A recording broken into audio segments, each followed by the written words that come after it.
And welcome back to WAAAGH Wednesday, where we're here to talk about the top performing orc list at the Bristol Super Major event. Now, I will say this wasn't some straight up copy and paste of all the best Green Tide and Bully Boyz list that we're going to go over today. I really just wanted to stick it to one Bully Boyz list. I have a nice War Horde list and a Dread Mob list. So these guys maybe not have been the top performing players at that event, but they did go at least 4-1, and I thought their lists were interesting enough to go over, as who wants to hear about how to play everything rather than just hearing about the same meta that we've been hearing about, right? So Nexus is coming in. So like always, we're going to talk about the stats and the facts, go over the list, their path to victories, the relevance of these lists, and maybe what will transition on going forward with the Nexus coming into play, right? So let's start with our stats, right? Stats and the facts. So boys, we're sitting at a 52% win rate this weekend. Is this number? This number right here. Oh, sorry, I got every number in the world. So 52% win rate overall, but that's a bit deceiving because 45 of those lit players were in fact Bully Boy players, and they were sitting at a 56% win rate. Now, with that being said, we had 0 event wins for the Orks this last weekend, but we have a boatload that we're sitting at 4-1, 4-1, right? But sometimes that's an event, that's a cause from one of those super majors, right? Because a lot of people can go 4-1, but still 45 of those players were Bully Boy players. Then we have 19 Green Tide players sitting at a 52% win rate. Very reasonable, not so daunting and alarming as it was for everybody else. 10 War Horde lists, 48% win rate. 1 Cult of Speed player who went 0-3 and then opted out. 8 Dread Mob lists, sitting at a 41% win rate. Luckily that we have a nice successful list that we're going to go over. And then just 1 The Hunt list. So that's what's up, everybody. I think Orks, as you can see, have kind of been pushed down from being like overwhelming, overburdening bullies at the 5-0 list, but they really still shine at 4-1. Bully Boyz seems to do a lot of that carrying at a consistent rate. So that being said, I'd like to talk about the factions versus factions, as I always think it's important to know what are your potential predators. And going into the Nexus, I want to look at what our potential predators are and then see if this changes or adjusts as we move forward. So I'm using Goonhammer here, going from 4-1 to 625, and just looking at how the Orks are with some of their harder matchups. So I kind of feel like I should pick this a better date because that was not a good date. Sorry. Let's go with 4-12 and then go back to that. Sorry, once I was looking at it, I was like, I'm pretty sure. A little too far back. So we have Adeptus Custodi sitting at one of our hardest matchups. Then Drakari. The Adeptus Custodi one kind of surprises me just a little bit, as they were seen as like a dead codex on arrival, always given a lot of slack for being bad, but straight up data sheet per data sheet, their fighting potential and how they want to play the game seems to be good. There's a chance in the Nexus they actually get better because their battle line is literally point for point statistically one of the best battle lines that could happen. So we'll talk about that going forward. Drakari having all the weapons to all of our detachments, yet I'm still in favor that we can really play them. You just need to be familiar with their army and how to target prioritize with Drakari on that. Tyranids fitting at that 59% win rate, 49% win rate, kind of on the border, right? You could just say that's 50-50. We know that they're going to be hurt by the Nexus going in because they're going to have struggle secondary scoring.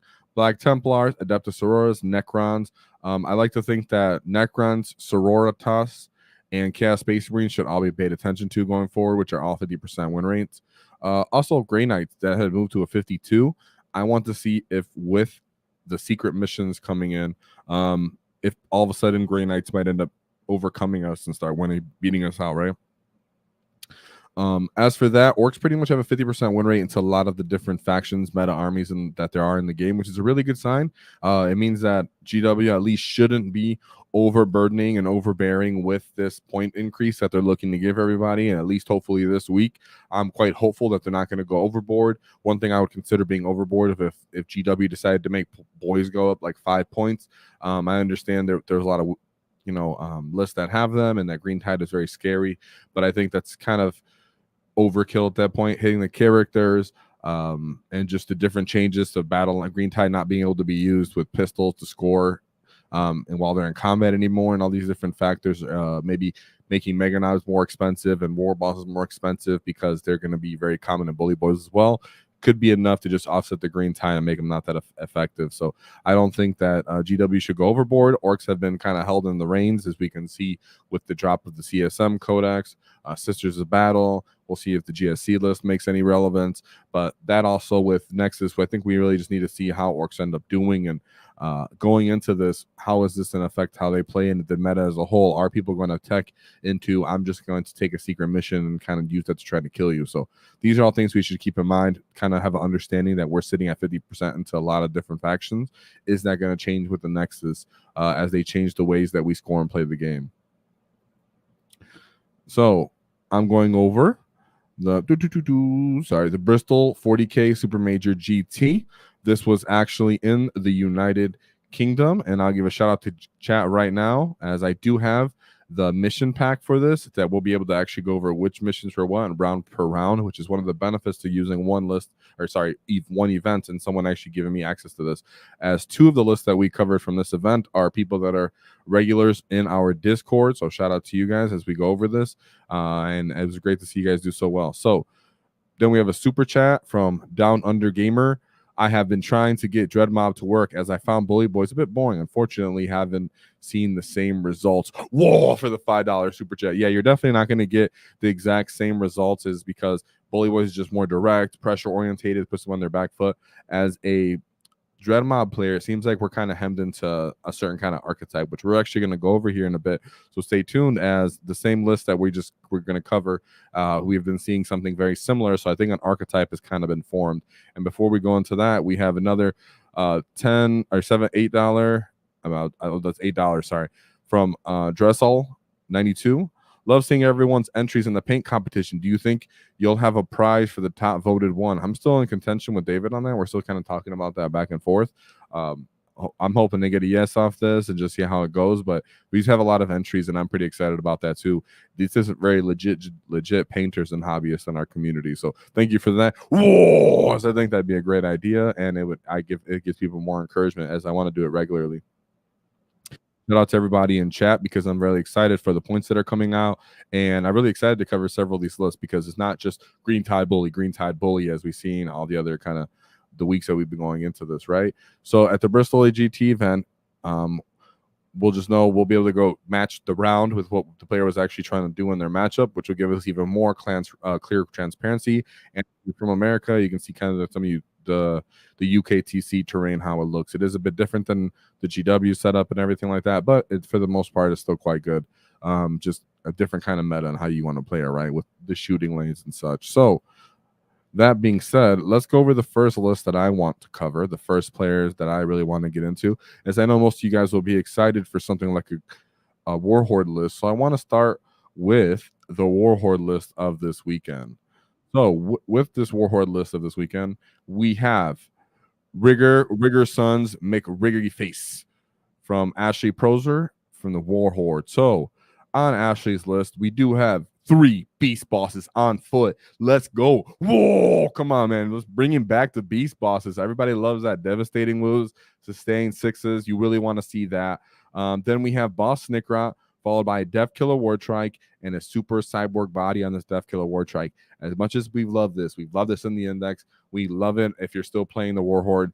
Death Killer Wartrike is definitely going to take a major hit right now going forward with Nexus. The main attraction to him was the auto advancing 6 inches assault, so that you can do a secondary. He did have good, a flamer for getting additional AP from having the bikers with him. He was, huge base means he can get in the way of things. 3OC is really nice threshold to kind of get over transports, but the Death Killer Wartrike might be making his last run on Ashley's list. Then we have Ghazghkull Thraka, because who cannot have Ghazghkull on a War Horde detachment, having lethal 5+ critical 5s built in, and then being able to use Unbridled Carnage for critical 5s on another unit to really take advantage of that lethal aura. Obnoxious. But not only that, when you're mixing the Beast Naga boys, lethal auras on top of that, access to getting lethals from the WAAAGH, and then being able to re-roll the hit roll on that. So if you really want, you can put Unbridled Carnage, Snagga Boys, fish, meaning reroll anything that isn't a 5 or a 6 when you use Unbridled Carnage to get lethal and sustain 5+s for one of those Snagga units. You can get some weird, awesome combos into there. A straight up 10-man naked unit of boys to go alongside those 3 10-man units of Snaggas that, of course, each get a character. Of course, the 10-man unit of boys gets no characters. They're just chilling. Who doesn't want boys for their sticky objective? A 5-man unit of flash gets 2 Gretchen units, 2 kill rigs, a Mega Knob unit, the twin kill saws, only 5 guys, 1 Squig Hog Boy unit, no character, 1 Storm Boy unit, and 1 War Biker unit to go along that Seth Killer War Triangle. Now, right here, guys, let's give a shout out to the kill rig. If you don't know how I feel about kill rig, I think kill rigs are a bit slept on. Not that I'm saying I don't understand their weaknesses. They're very obvious. They have sent many. How big they are, quite soft for what they are. Yet a kill rig does bring a different tool piece and utility to orcs that they're not used to, right? Having an amazing las cannon for Overwatch, having the ability to reach out and give an orc unit +1 strength, which will essentially be +1 to wound in some cases, for the most part, which is what you're looking for, which what Ashley was looking for when she made this list. And then we also have the transport potential of them, good OC, multi-purpose kind of army model where they can shoot, charge, fight, transport, Overwatch, though they are pretty weak in some matchups, as we will know for sure. And yeah, that's what I wanted to say about this list. So one thing I wanted to point out, there are not any trucks on this list. It was very surprising, and the Mega Knob unit was limited to 5. So I was really surprised when I seen this, even with the kill rigs, because I was like, man, just straight up no trucks. Trucks are very important to a lot of different orc players and a lot of how people play orcs as a whole. Yet no trucks on Ashley's list, as they just went forward with the kill rigs and footslog in it. And in some cases, you could argue that that's okay with the Beast Boss and the War Tribe, because they can use Here We Go, lads. So, and then I want to get us an $80 super chat from Ghazghkull. Very, very generous of you. Let's see. I'm going to hear what he says. He says, hopefully this helps in a small way with the prizes in the future. Love the community and the collaboration on the Discord. I started in 5th edition and I have been away from the hobby until 10th. Glad to see the game and the passion still growing strong. Whoa, for the $80 super chat. Thank you very much for that. It's very generous, means a lot. That's one of the biggest super chats we've ever gotten. And I'm glad you're back, as that's kind of the purpose of our community is, of course, we like to teach competency and show what's competitive. But as we're going to go over Ashley's list and some of the other lists today, even showing lists that go 4-1, just to give people some inspiration, a bit more idea on how to play things that they really want to play instead of just going straight up for the meta. As I'm sure a lot of people will look at whatever goes 5-0 and analyze it to the best extreme. But what about those players that came really close and did really well with something that they just felt like playing, which I think appeals to the greater orc community as a whole? And being competent is very important for us, because if an orc player is not having fun, he's not at his full potential. So thank you very much. That's a very generous of you, and it means a lot. And I'll make sure that keep the passion going high for the rise of the green tide. So thank you very much, Ghazghkull. Now let's take a look at, and Red Lobster, yeah, he had the twin kill sauce with Ghaz. Now let's take Ashley's path to victory, and I do have a couple notes here from Ashley. As I had them right here. Make sure I had them up in my little thing right here, just in case I miss anything. So in the first matchup, Ashley had to deal with Thraka. And what I will say is, what was told is, this was I'm prioritizing destroying those transports and understanding that they're a big issue. So going forward, just remember they have 3 beast bosses on Ashley's list, so she was ready to just knock out these guys, even if they were traumatized units. So we have an Archon with the Nightmare Shroud, an Archon with the Spiteful Raider Drazar, Lilith Heckbrass. So I think that's a nice elite character combo going on. They didn't go overboard, in my opinion, and they brought all the vitals with the great enhancements and the named characters. We have one unit of Kabbalite Warriors, another unit of Kabbalite Warriors, 1 Witches, 1-2 Raiders, followed by 1-2-3-4 Venoms, a Chronos, 3 units of Incubi, 2 Mandrakes, a Ravager,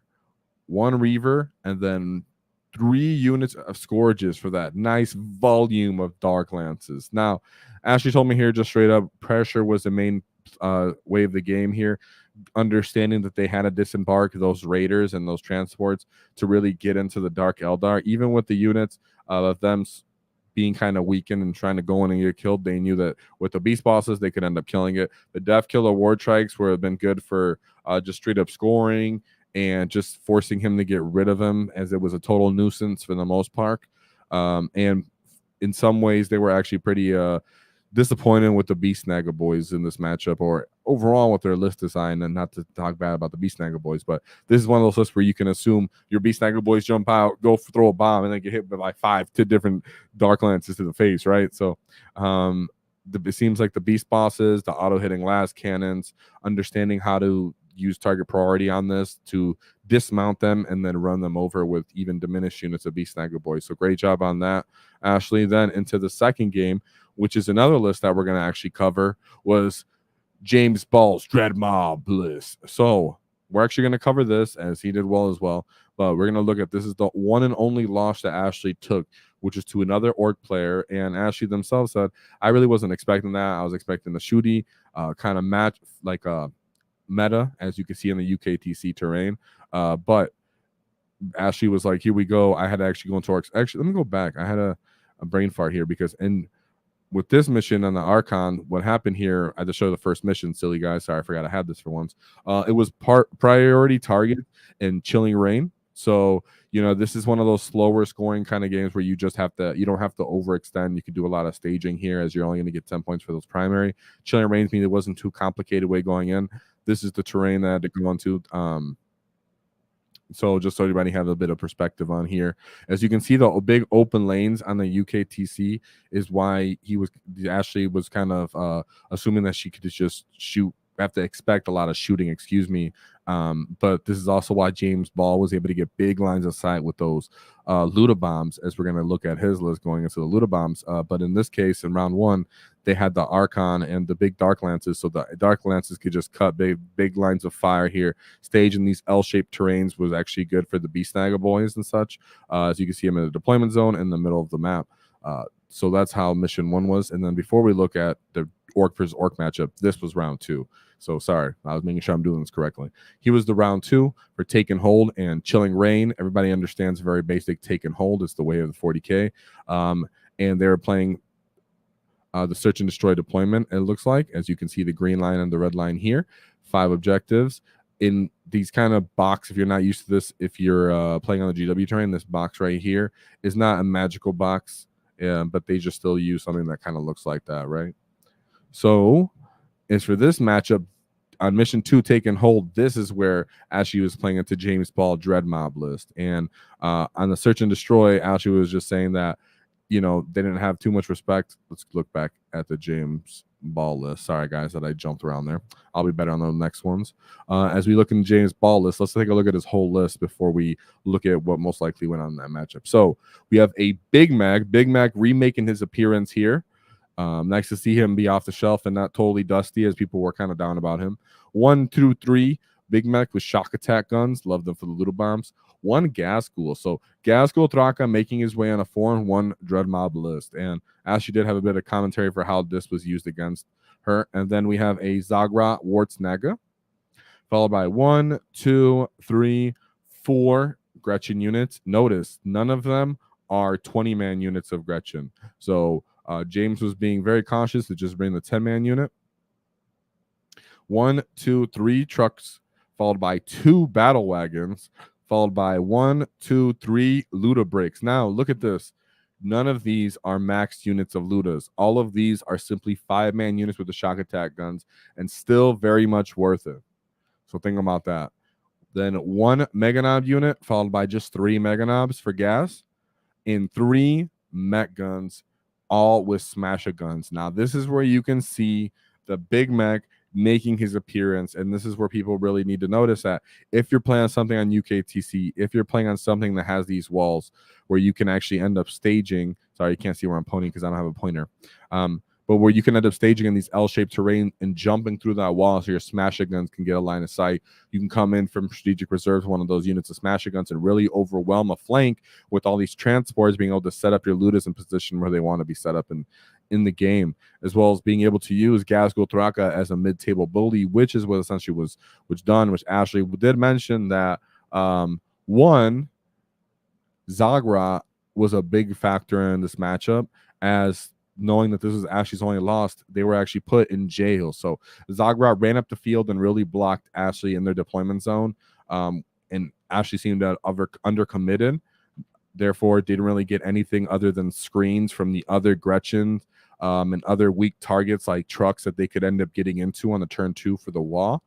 And in response, James just used Ghaz for the wall. That's like the only unit that was in the army that was benefiting from the wall, and really just used it to stand in the middle of the table and challenge Ashley here. So this was I sit back, I shoot you off the table. I just play for one overwhelming one side of the table, coming in from reserves, running through one of these little L-shaped terrains so they could shoot with the smasher guns, trucks coming out and Ludo bombs stepping out of them and shooting you up, followed by Ghaz staging and taking the middle of the objective, and then getting Overwatch whenever Ashley ended up taking the objective back themselves. So it was still a good scoring game, as when we look at this. As we look at this, Ashley still did end up scoring a 74-point game. So overall did well, but did end up losing that one to the Dread Mob list. And sorry, making sure they get rid of these lists real quick. Still ended up losing to the Dread Mob list, but all respect, still a very good job overall. Ashley was just saying that she was not expecting to go into Orks or a different melee army. Kind of felt like maybe she could have laid back and WAAAGH turn 3 to get more value out of her wall instead of wearing 2. And yeah, that was ended up how that ended up going. I was a bit surprised with the 5-man units of of Ludas, but we'll see what James ended up going into for his run when we start covering his list after this one. Now, after that loss, Ashley had to go into her game 3, and in their game 3, Ashley had to face the Grey Knights. Now, Grey Knights are very, very well known throughout the meta, and they do have a lot of answers for something like a War Horde, right? Let me put up Ashley. Let's make sure I'm not lost here.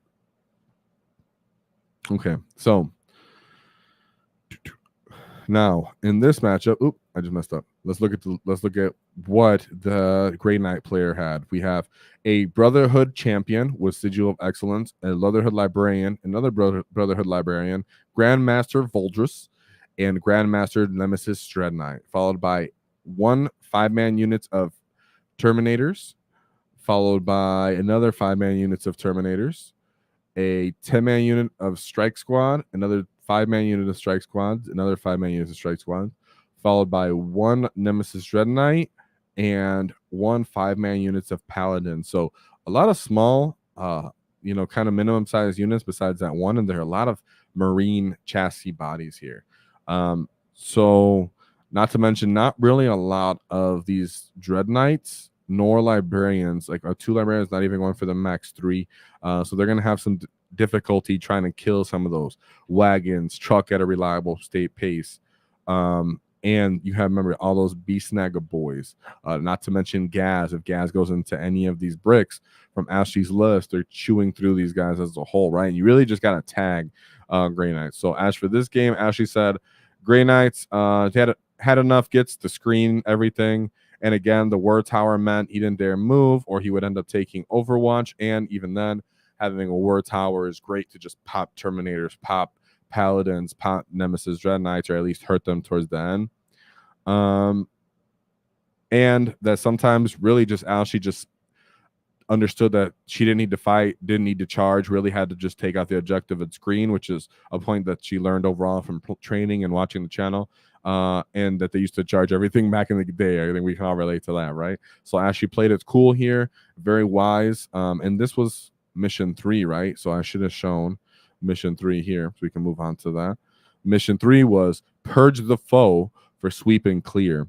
So in this one, you do have to be worried about you as an Orc player losing too much of your chaff and giving up a free additional 4 points for getting more killed, which is where Ashley was just seemed to be playing conservatively and hoping, hey, I can just kill these Space Marine bodies that you have up on the table, as well as your 5-man units. The Terminators aren't really known for surviving as long as I screen, you kind of have to go toe-to-toe with me. And in this case, Ashley came up on top. I love to hear that the Dread Mob, the War Tower, sorry, the Dread Mob, that the War Towers from the War Horde ended up paying off here a lot and really gave a threat to the Grey Knights, which is something that we have to keep in our heads going forward, as I'm pretty sure Grey Knights are going to still be very important looking at Pariah Nexus. Then we're looking at Game 4. So before I pull up, let me pull up the list, and then I'll pull up the mission pack for Game 4. Then for Game 4, Ashley had to go out into Chaos Knights. So we have a Knight Desecrator, a Knight Rampager with the Peloponnesian Curse, which is for reducing AP by 1. Then 1, 2, 3 Brigands, 1, 2, 3 Carnivores, 1 War Dog Morax, followed by Nurglings. Bam! Nice, concise list. Not often you see 2 different big knights on a Chaos Knight list. They do get the benefit they can actually jump through terrain. A Rampage is totally solid. Not so sure about a Desecrator. Still overall really well put together list. Everybody knows Brigands are awesome, but keep in mind Ashley had not only Ghaz, but yes, 3 units of beast bosses on foot, tearing through these carnivores, tearing through these brigands, really being able to jump on the enemy in that case. So that was pretty awesome. That it kind of played out that way, where Ashley was very tooled to kill knights, which in some ways knights would be seen as one of the more difficult matchups. But Ashley was wise here. Of course, having the wagons and the trucks means that they can't get the initiative on that. Sorry, I'm trying to get rid of some of these lists. Doop. Ooh, get rid of that list too. So in that case, I love to see it. Ashley coming out with Ghaz, with the battle wagons, and just running over the Chaos Knights in that place, putting up a 99-point win on round 4, I believe. Yeah, right, because that was James Ball was 2. Grey Knights, yep. So that was round 4. Did I show that? No, I did not show that. And here's the mission from round 4. It was Scorched Earth with Hidden Supply. So that means they went up to 6 objective markers. In this case, for some armies, when you're able to do this, it means they'll just hold their little triangle of control and try to match you on primary, as they could just hold 3 and just continue to try to score that. And then at the end of the game, hopefully they can get your home objective and burn if they're going second. But all in all, Ashley seemed to just go toe-to-toe here and run over the knights. Having war towers, so you can actually shoot some of those knights is pretty hilarious too. Running in there, being able to charge them and not feel too much reprisal. So everything was able to play. Everything had something to eat good, something good to eat from this Chaos Knights list. And therefore, Ashley had great success into it. So now going into round 5 for Ashley's War Horde list, we had the World Eaters. So Ashley did mention that World Eaters was a fantastic game that I never played from before, but that she had learned from the game with James prior, which was game 2, and used 2 of the grots to screen instead of use them to farm CP only, which was a bit risky, and she wasn't sure about that, but it would seem very much worth it in the end to just go for the screen. So keep that in your head. So for this round 5, Ashley had to face Angron, Lord Invocatus, World Eater, Lord on Juggernaut with the Favorite of Corn, World Eaters with Master of Execution, and the Berserker Glaive. 1, 2 units of Jackals, followed a big unit of Corn Berserkers. That's definitely for the Master of Executions with this Fight First. This guy is great to kill with Fight on Death, which I'm sure you're happy to have, Ashley, as your War Horde. Then we have World Eaters with the Rhino, obviously for the Master of Executions and the Berserker Brick, followed by 1, 2 units of 8-bound, followed by 2 units of Exalted 8-bound, 1 being a 3-man unit and 1 being a brick. So Angron is a very big factor in this game. That's why I take Favorite of Corn, hoping that he doesn't get up and just bully you. But the real factor here to keep in mind is that this list and most lists of World Eaters do not have any shooting or screening potential. Therefore, using your Storm Boys, your Grots, your Trucks, stuff like that is the most wise way to play with them, understanding that you can't get wrapped and trapped with your trucks, understanding that later they can be used to move block or to tag some of these killer units. Then you also use your Grots to just slow them down and countercharge. Not to mention, fighting on death is a huge factor here. Ghaz feels really good in this matchup, as world leaders will take the initiative view. So when they do close that distance, you want to beat the crap out of them. Also, a bunch of different units of beast bosses on foot really make Angron not feel as safe. He will have to use strats to try to stay alive and feel no pain. But all in all, you do have the tools to end up chewing through him and really putting them on their back foot and killing them. So great job by Ashley for taking out the World Eaters list, getting 90 points with that win. Great job to Ashley Proser with the War Horde list, as I'd like to show one more time. Having the 3 beast bosses on foot: Boss Snickrot, Death Killer Wartrike, Ghazghkull Thraka, 30 Beast Snagger Boys, 110 Man Unit Boys, a Flash Gets unit to nice help deal with that screening and chaff. Then we have 2 Gretchen units, 2 Kill Rigs, 5 Mega Knobs with twin kill saws, 1 unit of Ghazghkull Boys, a Storm Boy unit, and the War Biker unit. So all in all, Ashley said that the Ghazghkull Boys were a bit of a letdown. Understanding that the Death Killer Wartrike is going to have to find a new home with the Nexus coming in, and that Flash Gates ended up pulling their weight and actually felt pretty good. So shout out to Ashley. War for it. The War Horde. Getting some War Horde success and love up in there, right? Now, let's talk about the next list that I did end up already revealing that I wanted to talk about. This was another player who did end up going 4-1, but I thought the list deserves some love and should get some attention. So here we have the Dread Boss with James Ball. So for James Ball list, he was running the Dread Mob, and this was one of the wins he got was against Ashley's list. So let's take a look at what it looks like. It was the Big Mech making his appearance, a Big Mech with shock attack gun with the Get Finder goggles to ignore cover, 2 units of Big Mech with shock attack guns, Ghazghkull Thraka, Zagrot Wartsnaga, 40 Gretchen, no big unit, man, no 20-man unit, right? No 22-man unit, just straight up 10-man units of that. Then we have 3 trucks, 2 battle wagons, 3 5-man units of Ludas. Their spanners all had rockets, followed by a Mega Knob unit with power claws, and 3 3-man units of mech guns with smash it guns. So that's pretty awesome type of list. Very interesting to see so many different so many mech guns being used, but I think that's a factor to the UKTC. So if you're in America, maybe you run a bit less of these or run bigger Luda bombs. I'm not really sure what I would advise on that. Let's keep in mind here that you can also do what we like to call a leap pad or leapfrog, where you take a Zagra and the truck and the Gretchen, use them to run forward, jump out of that, and get more maneuverability and allow a different unit to embark into the truck. So there's a chance you did that with the Ludas because they're kind of slow, and then you can use them later to shoot and stage. So shout out to the Dread Boss James Ball. So he's done well, and we've seen him before.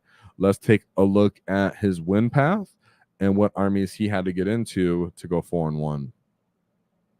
So in his first matchup, he had to face the Chaos Space Marines, Detachment, the Deceptors. So he had Thashdor, which is pretty awesome, a Chaos Lord, a Dark Commune, Master of Execution, Sorcerer and Terminator armor.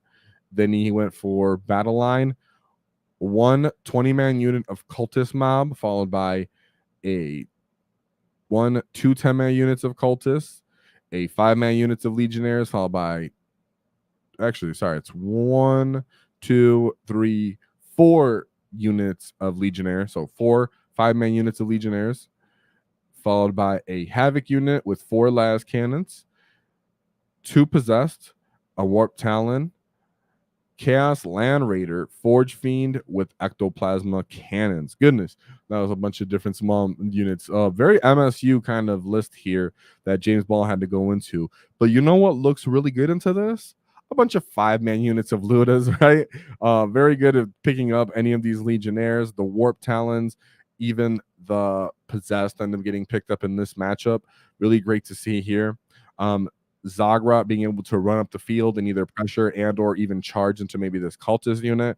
And don't forget that he did, in fact, have Ghazghkull Thraka on his Dread Mob list as well. Therefore, we do have confirmation that he was using this as a bully mid-table kind of unit.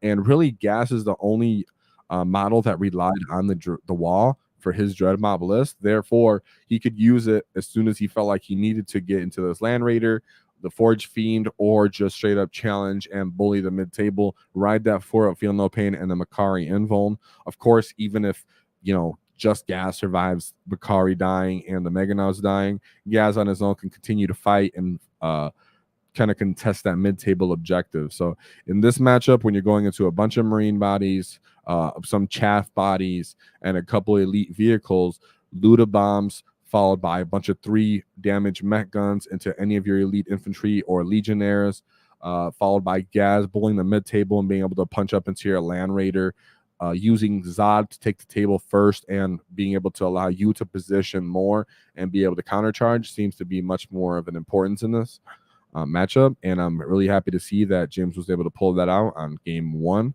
with getting a 98-point win, so almost a 100. Very good win there. Then he went into Ashley Proser.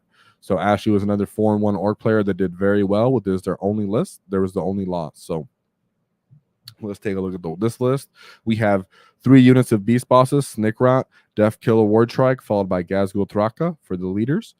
3 10-man units of Beast Snaggle Boys, followed by 1 10-man unit, a 5-man unit of Flash Gits, 2 units of Gretchen, followed by 2 Kill Rigs, a Mega Knob, a Squighog Boy unit, Storm Boy unit, and 2 War Bikers. So keep in mind, this list did go 4-1. All in all, Ashley said, because I did speak to Ashley about this, Ashley said that when Zardrot was used to put him in jail, hold her in their backfield, and really take position and board control early in the game, and allowed James to screen with all his screening units, made it so Ashley couldn't get a good wall off into him. She pretty much just had to run into Ghaz. And then from that point on, the Ludas could kind of shoot everything up from the table edges, and the aptitude of mech guns were a factor in that as well. So Ashley did well.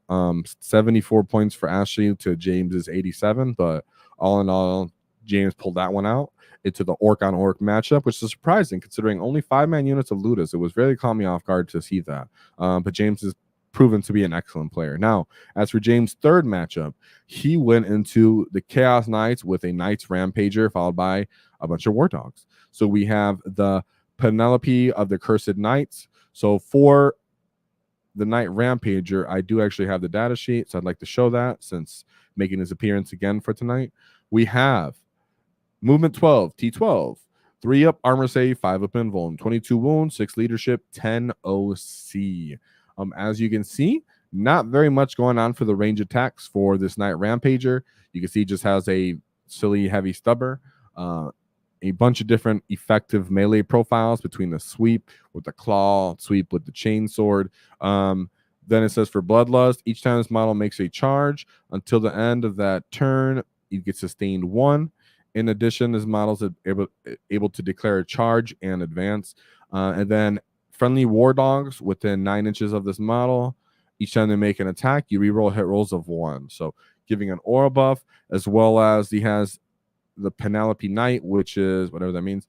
Each time the models attack this, subtract 1 from the armor penetration of that attack. So pretty much built-in armor of contempt on that list that he was going into. Sorry there. For this Chaos Knight Rampager, and then he's giving everybody a reroll hit rolls of 1. So we have a War Dog War Stalker, followed by 1, 2, 3 Brigands, followed by 3, 4, 5 Carnivores. So you can see it's very much going into a melee-centric style of this list. Nurglings, so 3 Nurglings, and then a Slappity Bile Piper. So this was actually the one loss that James did end up losing. And what I'm seeing here is he ends up not having enough activations or reliable activations of killing to deal with all of these T11, right? So if you take a look at his list, he does have a lot of transports between the battle wagons and the trucks to keep things safe.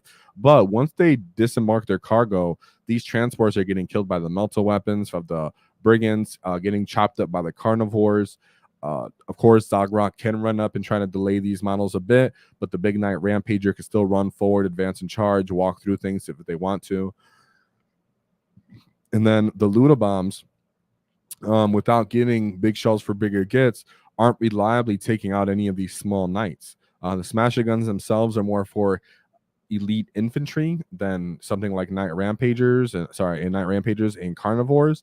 Therefore, I could see just overwhelming pressure as well as Nurglings being able to kind of hold the mid table and hold Ghaz back, hold Ghazghkull back, put him on the back foot as well for being a Dreadmod player. So it's funny how Ashley, which was one of the players who James beat earlier, had the tools to deal with a Chaos Knight list, yet James Ball's list was built for elite infantry, taking out Marines, taking out something that Ashley was running themselves, and in this case didn't have the tools, even though they were Dread Mob, to deal with a Grey Knights, a Chaos Knights list. Therefore, James did end up losing that list with a 65-point loss. No shame in that. Creating Chaos Knights are very formidable, especially when they're run the most optimally by playing with the Chaos Knight spam. So one thing I just realized that I was messing up here is for his first game. Sorry, when he went into, I should have shown mission pack, guys. Sorry, I forgot about that. We have the Chaos Knights for that first mission. He was running priority targets on the first mission into this Chaos Space Marine player for mission 1. Then for mission 2 against Ashley, he was running Take and Hold with Chilling Rain and Search and Destroy for this one. Sorry, I should have done this earlier, guys, so I'm remembering now. Excuse me. And then as for mission 3, when he went into the Chaos Knights list, he was going into Purge the Foe, which is another one of those matchups where 5-man Ludas are getting annihilated kind of effectively and easily. I mean, you can even use the Brigand's indirect weapons to pick up some of those little baby Luda bombs once they do disembark, and then you could pop all those trucks. So all in all, I can see how he just kind of loses out to that sort of list on mission 3. No, I'm sorry, I'm getting rid of that. Yeah, mission 3, even if it is sweeping clear. Now we're going to go into 4. Before I show the matchup, this is round 4. Scorched Earth, Hidden Supplies, 6 objective mission. And then with that being said, let's take a look at his 4th matchup. Sorry about that. This is the first time using the mission pack that was given. It doesn't happen often where I actually have the potential to actually have the mission pack on stream. So forgive me for failing right there, you guys, and being a little silly with that, as I really wanted to show the actual mission pack. That way you guys know what mission it was as well and what the terrain looked like. So for his 4th matchup, he went into Eldari. So James had to deal with Asuraman, Artaric Wayleaper, Farseer Skyrunner, Solitaire, and Spirit Scener.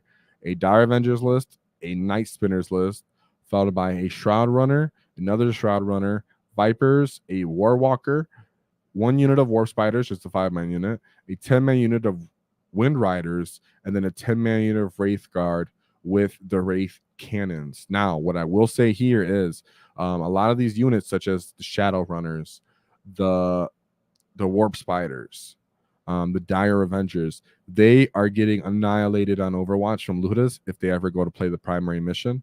And like I said, for this mission 4, it was Scorched Earth, so it was a mission you could play a little bit more KG laid back, considering with Hidden Supplies where there was 6 objectives. So just taking the time to kill his scoring potential units to reduce his secondary scoring is very important for James to do, which is what James most likely did here. And that means the 5-man units of Ludas kind of get efficiency in that way. Not to mention that I think being able to run up the field quickly with Ghazghkull and run into any of these units or tag something like a Warwalker would be kind of very, very spicy too, right? Being able to get in there and charge up into those, hold them in their backfield, put them on the back foot.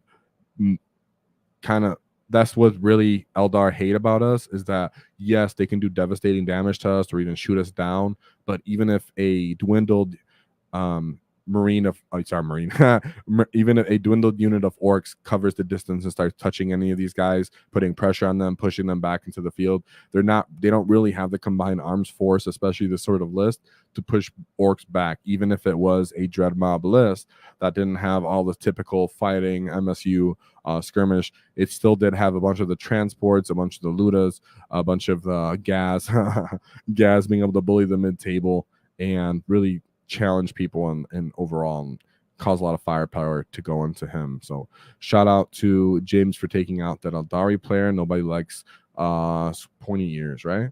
and he had a 92-point win on that on Scorched Earth. And then last but not least, round 5. Let's take a look at round 5. That way I don't mess it up again. We have another take and hold on hidden supplies. Again, hidden supplies, and again, take and hold. Yet they were combined here for a search and destroy deployment, it looks like. And 6 straight up across the middle of the table. This is one of those missions where you kind of have to fight around the middle and circle each other, right? For the most part, people tend to circle each other here. So let's take a look at what his last matchup was. He went into another Eldar list. So Eldar would be happy, like, hey, it's 6 objective. Maybe I can actually hold primary.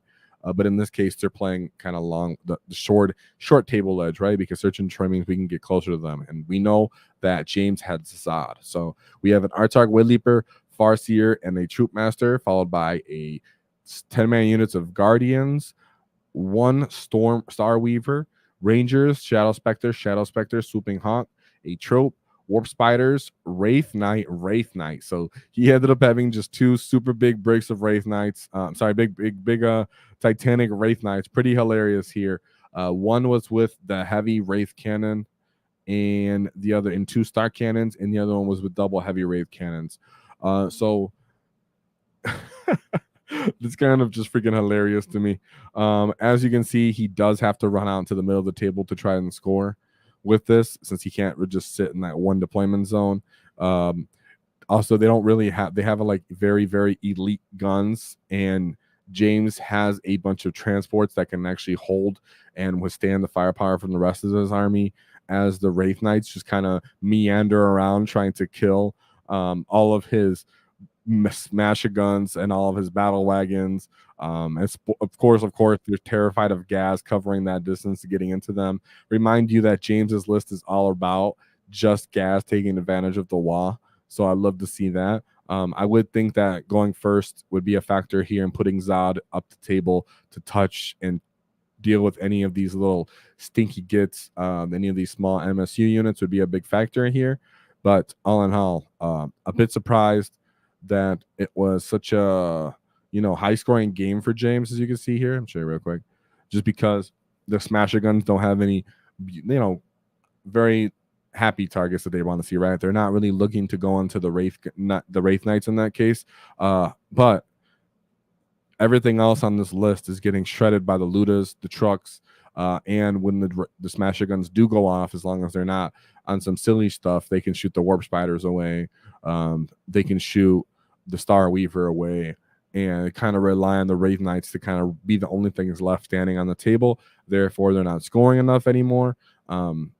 So pretty hilarious in that, as that list was still very relevant if James had to play this list around 5 at a super major. So the guy obviously at least had been going 3-1 most likely when he got to that position. So the 2 double super knights weren't like a complete meme. That's pretty hilarious. I want to look at them again. 2 double Wraith Knights. It's freaking hilarious for that last one. So James ended up pulling that out with an 89-point win. Just go something you do there, guys. Straight up, the best way to deal with that is to just kill all the scoring units to take away their potential in that reason. Because just going into their big Wraith Knight isn't going to give you any points efficiency, especially because he didn't have any of those super nuky kind of I can eliminate this knight very reliably kind of units right away. Therefore, he had to threaten with Ghaz as he could. If Ghaz could get there, glory be to the wall. But all in all, James most likely played that intelligently. So wall for James Ball for taking the Dread Mob to a 4-1 run, and I really love to see it. So great job to you, James. Now we go over the one undefeated list I wanted to cover today, and that list is none other than Rob Broom's Bully Boyz list, right? And he called this the Bully Boy Crumpin list. So let's take a look at Rob's Bully Boyz list. Rob is and has been a part of our community for a long time, so shout out to him. Very excited to see him doing well.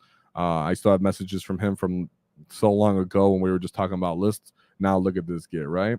And it looks like I accidentally might have chopped one of those trucks on his list. So let me see if it's 4. It is 4. So sorry for me with that space in there, guys. He has 4 on this list for trucks, but let's go over his list. So he has Boss Nikrok, Ghazghkull, Thraka, 3 war bosses on foot, followed by a war boss in mega armor. Nothing's fancy here for enhancements or anything. Really love to see that. 2 units of boys, followed by 4 trucks. Sorry, here I cut them off.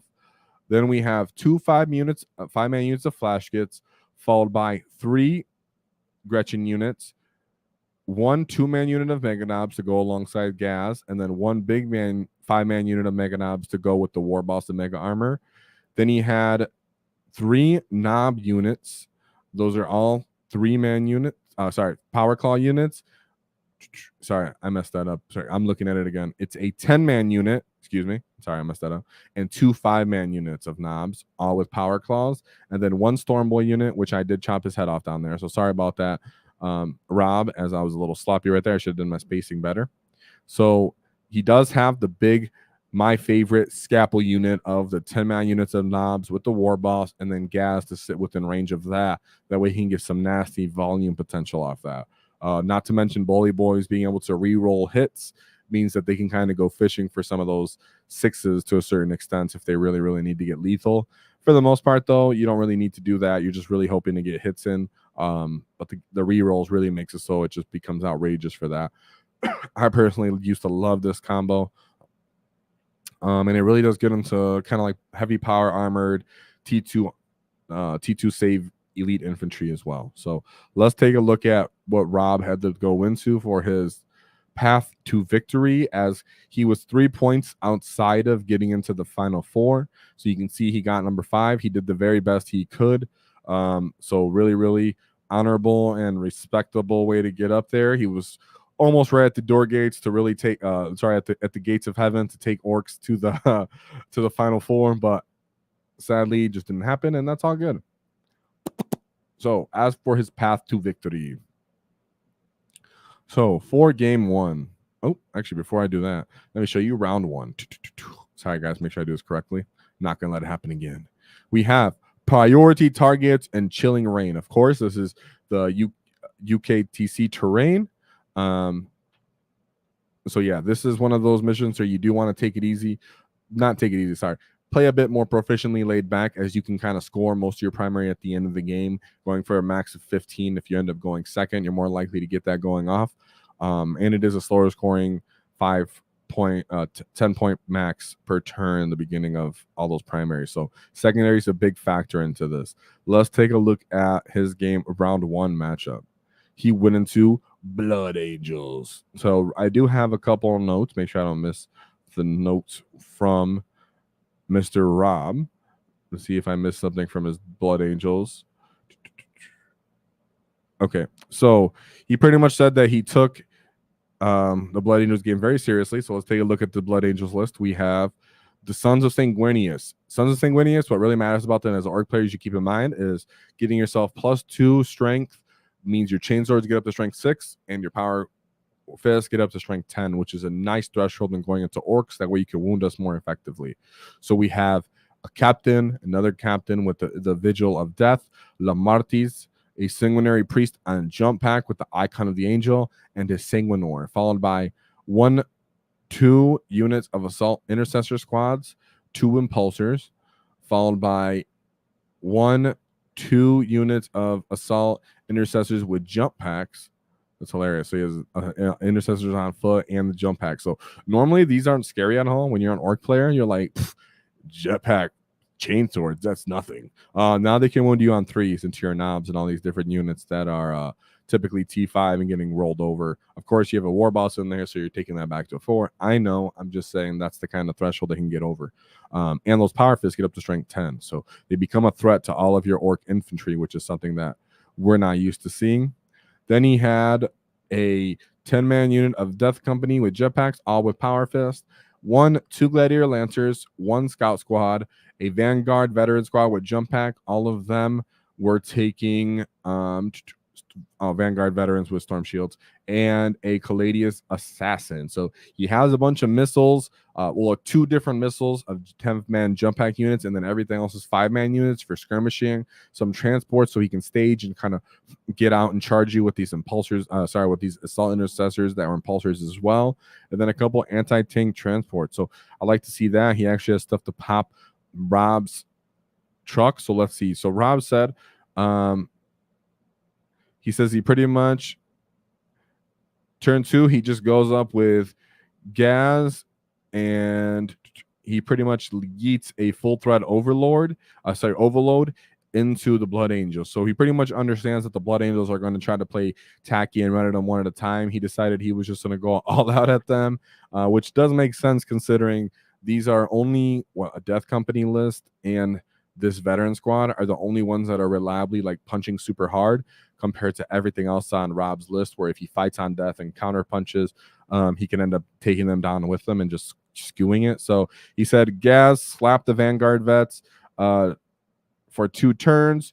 Makari kept saving him for far longer than he deserved, and the 10-man knobs with grenades and tide of muscles to deal with Death Company. So like I said before, having the 10-man units of knobs is really good when you have to just punch something out really hard. He made sure to take advantage of using tide of muscle for the mortal wounds and some grenades to chip them down earlier, and then he deleted them with Ghaz. So for his 2 big bricks on this Blood Angels list, Rob was able to counter them. So the Vanguard was countered by Ghaz, and the Death Company was countered by the knobs. Everything else on this list just ended up having to go toe-to-toe the old-fashioned way with the rest of Rob's list, and the Orks came out on top there. Of course, Blood Angels are a very respectable army, but Bully Boyz do have the tools to deal with them. Now, let's take a look. Oh, sorry. No, I'm not going to do it like that this time. So he had an 87-point win there for round 1. As for round 2, he went into Chris Patterson. Let's take a look at round 2. So we have a basic take and hold on search and destroy and chilling rain for this one. Favorable deployment zone for Orks on this one, right? So let's take a look at what he actually had to face. He had to face the Yettanati. So he had a Death Jester, the Vizark, and Yavrin. Of course, because they want to take those Dark Eldar units, right? He had 2 units of Mandrakes, 3 units of Scourges, 2 Dark Reapers, 2 units of Shadow Specters, a Striking Scorpion squad, 2 5-man units of Warp Spiders, 1 Trope, a Reaver squad, and then 2 support weapons with 1 Viper. As for this list, he just wanted to go full MSU and take over the table, and I'm pretty sure he had a list for that. He said he pretty much lost the majority of his army. Not the majority, but he easily lost around 1K of his army by going second on turn 2. However, the leftover bits and pieces of his tattered Ork list were able to pretty much touch up the rest of this Eldar list. And without fail, he just consistently kept consolidating, piling in, taking all the objectives, taking up space best he could, and eventually he hemmed this Yannari list into the corner of the table with what was left over from his Ork list, and ended up taking them down that way. Pressure. MSU lists do hate it that when Ork lists do end up getting taken out. If anything's left over from that Ork list, if you have 1 war boss with 2 knobs, you can pretty much punch out any version of any Eldar Yannari infantry, unless it's like brain fart on those thick boys. Brain fart. The one elite infantry unit that Eldar have. Wraith Knights. Wraith Guard. Other than Wraith Guard, the rest of these units are all getting just torn apart, even by 1 war boss with 2 knobs, which is what pretty much Rob experienced himself when he went into this. So awesome job by Rob. Really happy to see him run over the knife ears in that case. Now going into round 3. Oops, I'm going to show the mission. So going into round 3, Rob had to do a Purge the Foe on Sweep and Clear. So this is another pressure mission and kind of controlling your rate of attrition here. So let's see how Rob had to go into round 3. So he had to deal with another Eldar list, which I'm going to tell you right now, he said it was a very close game. So let's take a look at this list. It was a Artark Wayleaper, Farseer Skyrunner, Genzar, Warlock Skyrunner, 1 Guardian unit, 1 Storm Guardian unit, Howling Banshees, Night Spinner, Ranger, Shadow Spectre, Shadow Runners, support weapons, Swooping Hawk, Ward Walkers, and then a 10-man units of Wind Riders. My goodness, that was a mouthful of units. He said even more MSU, but double the Night Spinners, and they still suck. Even though he walked Ghaz onto the side of the table to try to at least have him in range for a later turn charge.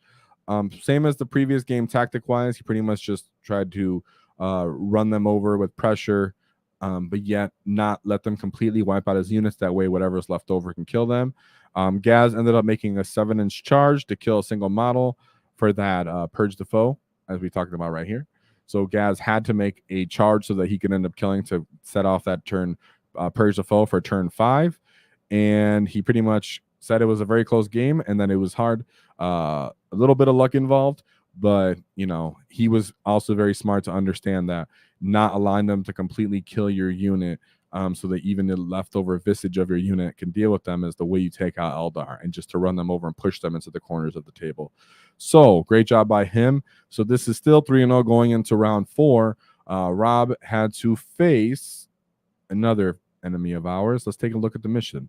We have Scorched Earth for the round 4 mission with hidden supplies. 6 objectives in this mission again.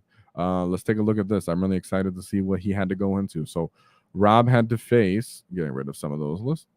Rob had to face our favorite World Eaters. So everybody loves to see World Eaters into Orks, right? So we had Angron, Lord Invocatus, World Eaters, Lord on Juggernaut with Favorite of Corn, World Eaters, Master of Execution with the Berserker Glaive.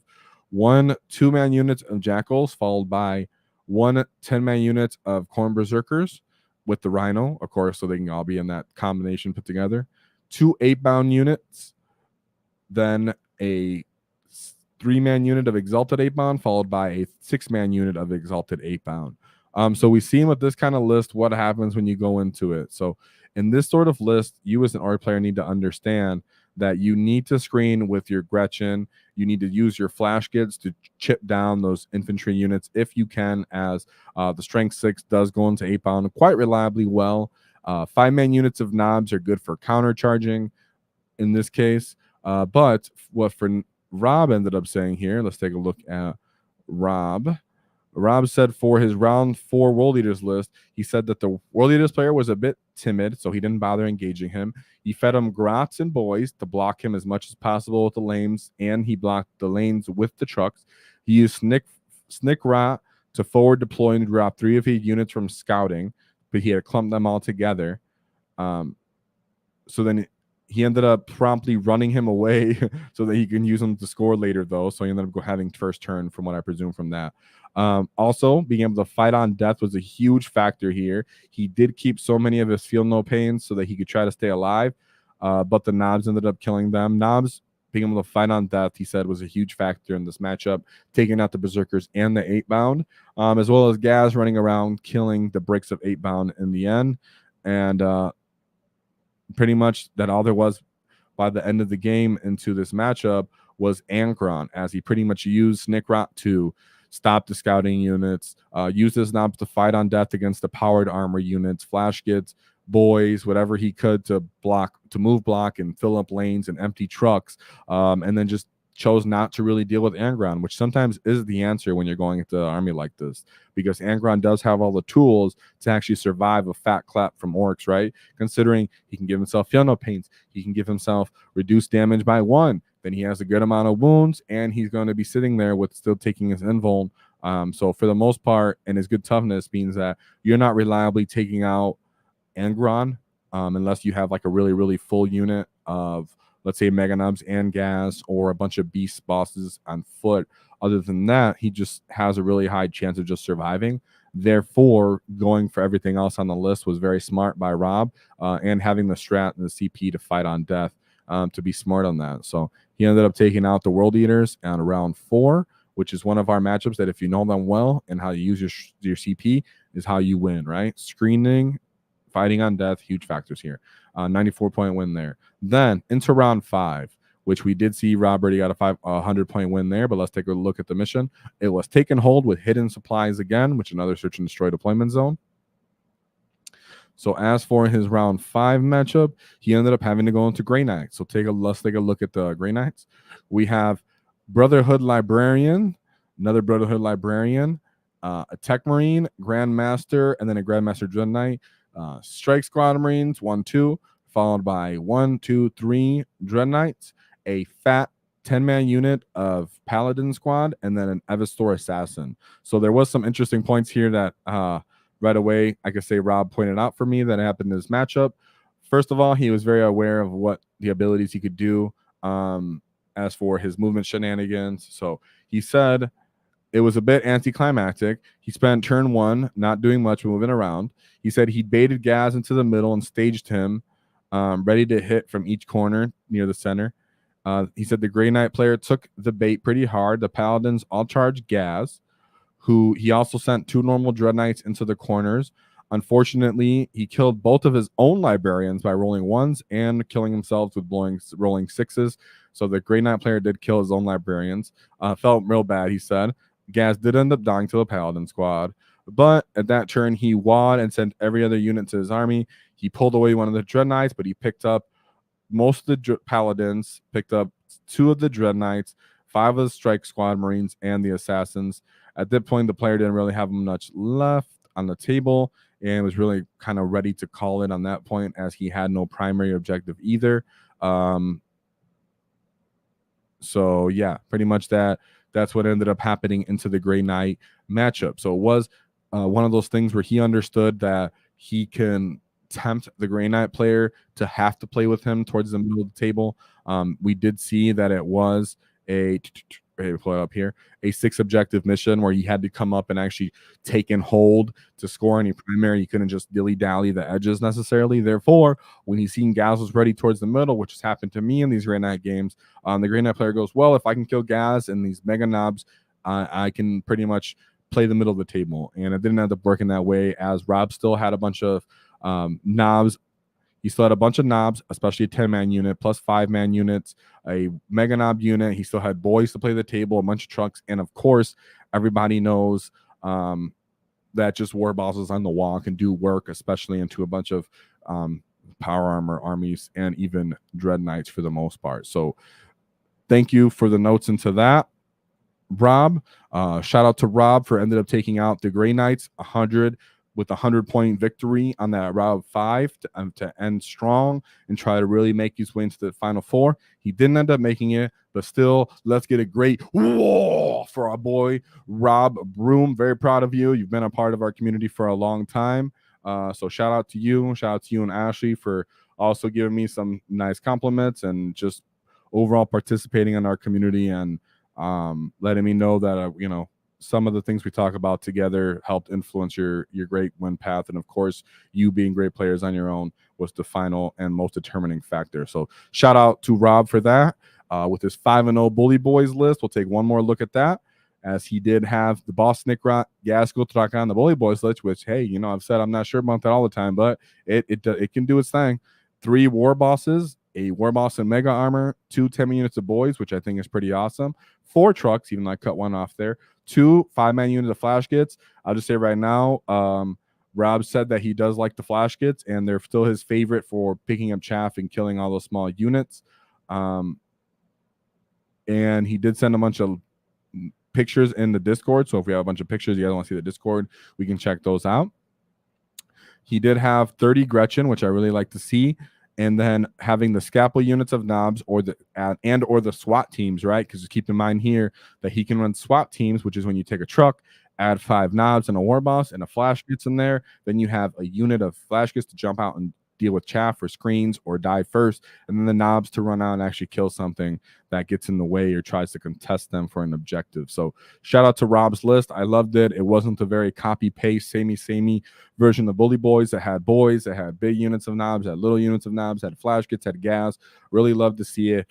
Shout out to the 4 trucks, as I think that's going to be really popular in Nexus, as well as boys still being popular. Of course, it'll ultimately come down to how do the TOs organize these secondary missions to our mission packs and our terrain. So before I close out, any final comments or concerns and things you guys want to talk about. I think Orks overall are doing quite well. I don't think they're terrifying and should be nerfed into oblivion. I think that we can really sit back and see a lot what is to come with Nexus, kind of take it as it is. I do think Mega Knives need to go up a little bit. You can sure maybe 5 points, or you can just increase the characters in that way too, as they're pretty much only being played with characters, right? And of course, I want to give love to the super chats we received earlier. Another shout out to Drazzle for the $80 super chat. Whoa! And helping us grow this community and making us come back to the Great WAAAGH after being out since 5th edition. And also, can I get a shout out to Murder Them Teeth for 5 WAAAGH Tactic gifted memberships? Whoa! Let's go get, and just remember, guys, we have our raffle coming out. 3K, we're going to raffle out 2 different battle combat patrols, which is going to be fantastic, the old one and the new one. So shout out to Murder Mouth, Blood Axe Captain, because he's helping you guys possibly entered into that raffle and finding your way to a combat patrol. So that's fantastic. And of course, Devin Rogers ordered 3 more boxes of Grotz for your Dread Mob. That's fantastic. Shout out to Beadspun, as that's our boy Rob, who's in the chat right now as we speak. And then Aaron asking for, can I get a Follow Me Lads 2-inch matters as merch? So if you guys want to see that, we're going to need some more comments. Be sure to leave that in the chat, in the comments after the video, if you want to see 2 inches as merch. But all in all, guys, I'm hoping that the points are released tomorrow. If not, they'll be released Saturday when the mission pack and everything else is revealed as a whole. That going forward, I think Orks are doing great. Hopefully GW doesn't hit us with the crazy nerf acts. I hope they hit us with good FAQs, and I hope that the whole Ork community understands that kill rigs can be played, Ludas, dread mobs, killer cans, everything, that mech guns, however you guys want to play. If there's the will, there's a way. We're such a diverse and actually gifted codex. A lot of people still try to get upset at us because they see Bully Boyz being the vast majority of lists that are being used. But every week you see about a dozen or half dozen other detachment, each players from each detachment being played and still finding success on the tabletop. So that should encourage all of you guys to play them as you want. Of course, we only go over these lists to motivate and encourage you guys to find new combinations that you find appealing. Maybe we showed you that the train of thought you were having has been valid and been shown before. That way you can take them to your total league or your own events, maybe even find your own twist on them, as some of our players that even showed off this weekend had done for themselves. So shout out to Ashley, shout out to Rob, and shout out to James for doing so great this weekend.